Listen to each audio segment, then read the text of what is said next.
"You're troubled," Arboron said, keeping his voice low. If they had been back at the House of Silence, he would have known what to do to ease the restlessness out of Vincent's mind and body. As it was, he couldn't resist the urge to reach out one hand and touch the other man's hair, sliding the ends of it lingeringly between his fingers.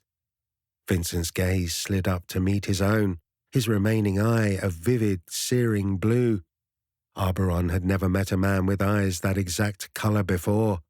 It was as exotic and beautiful to Arboron as the delicate arch of his brow, the exquisite lines of his cheek and jaw, the soft curve of his lips, which were parting now on a soundless sigh as Arboron touched him.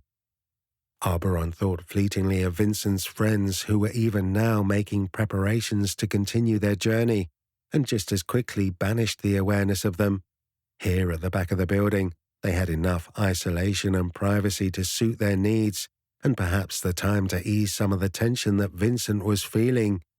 His hand moved up to hold the hair closer to Vincent's skull, the strands sliding softly between his fingers, and tightened just a bit. Vincent's eye flickered closed at the feel of it, his tongue darting out to moisten his lower lip. His fingers were white-knuckled around the sides of his folded arms. "I missed you," Vincent said. The words were so soft, Arboron could barely hear them.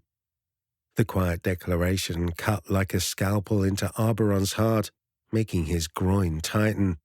The knowledge that Vincent wanted him, missed him, needed him, was as heady as wine.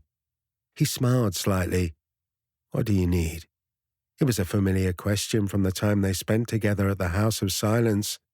He took immense satisfaction in making his submissives verbalize their desires, and Vincent was no exception.